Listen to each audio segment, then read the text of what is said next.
Millions of Americans suffer from chronic back pain.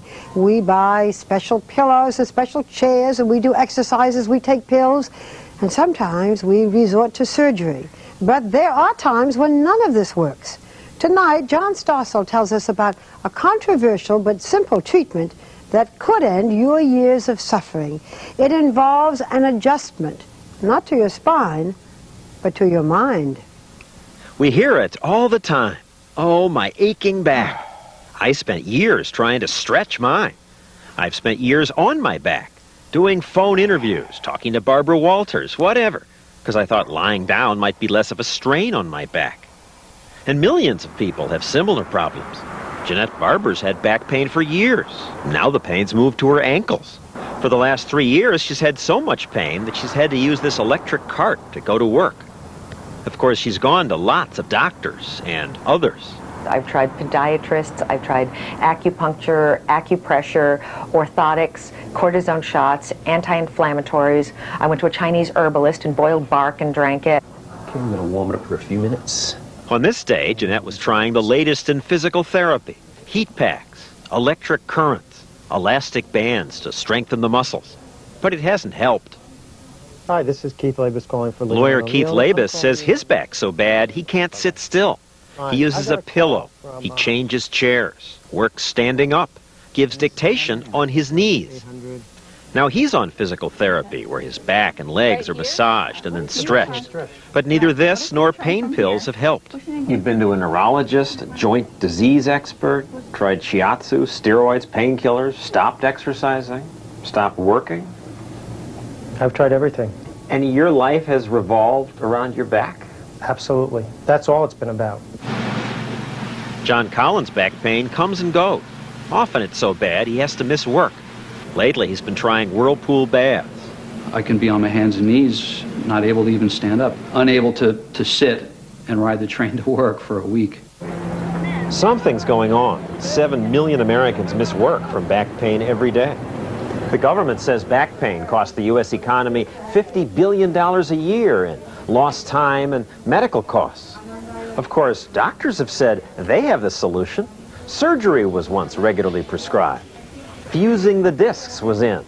Now they say that doesn't help. Then traction was in. Days on your back. Oops, now they say that actually makes it worse. And you've had x-rays, MRIs. The doctors look at them and say what?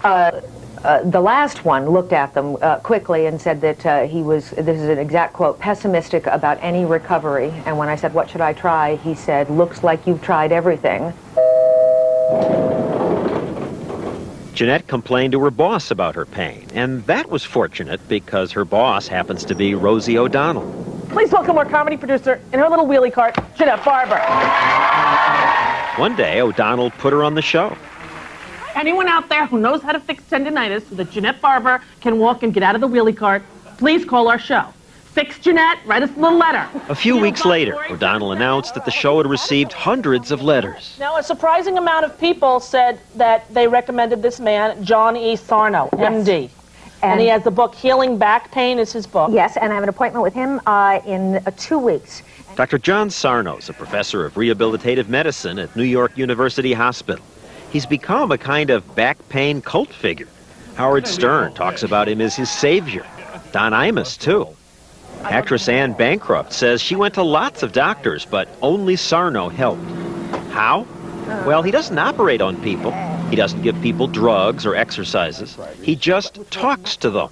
Yeah. Well, first, he examines them to make sure they don't have an obvious injury or disease. And how does that feel when I press it? Ow, ow. Okay.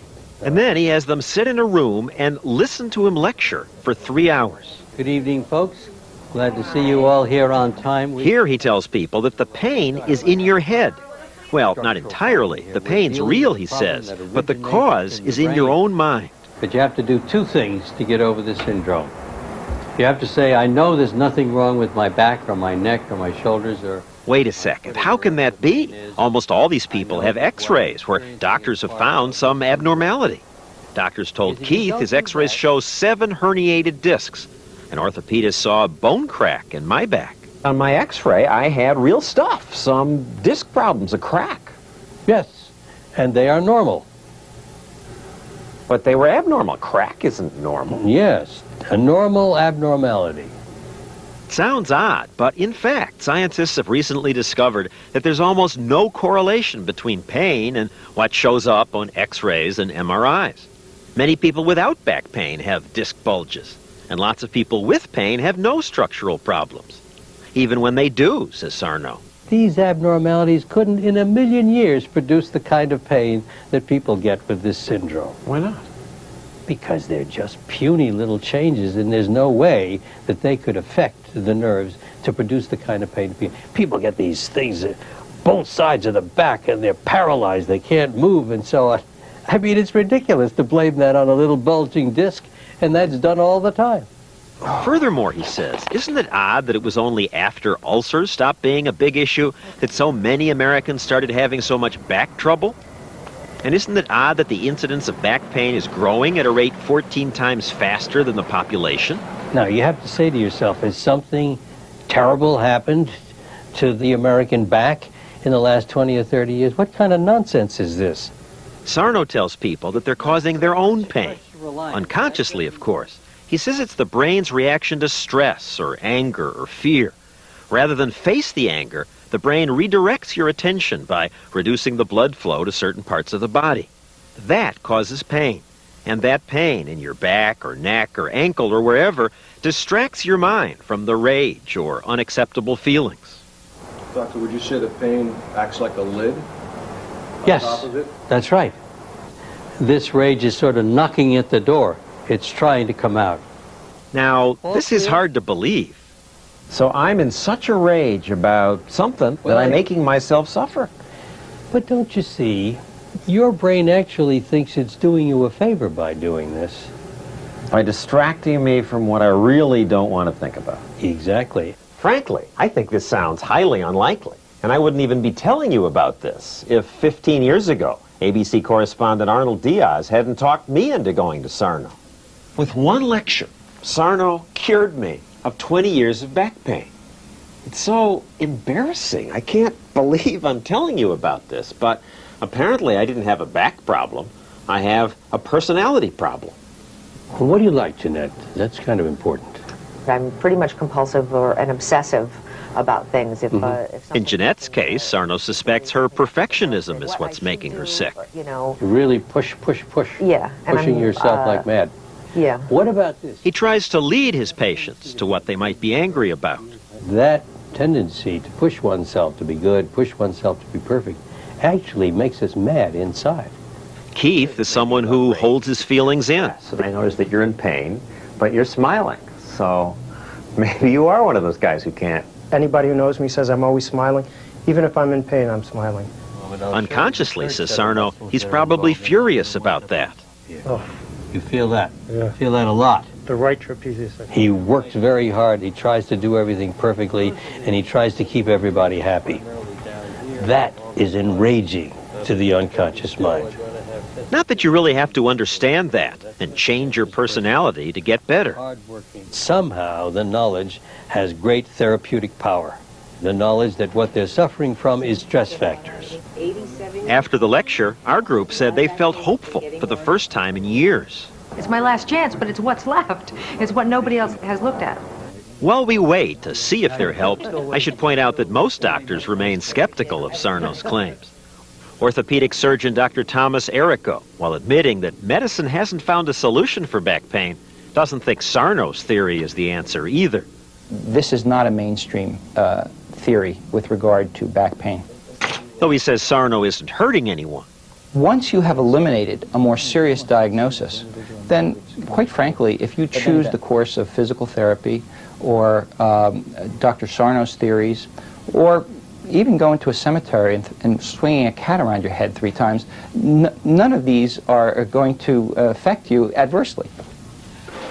And despite my good results from Sarno's technique, my own brother would never go to him. If anybody told me this was all in my head, my rage would not be repressed. My brother Tom is a Harvard Medical School professor. For years, we've spent time together on our backs like this. He still has the same kinds of periodic back and neck pains I used to have.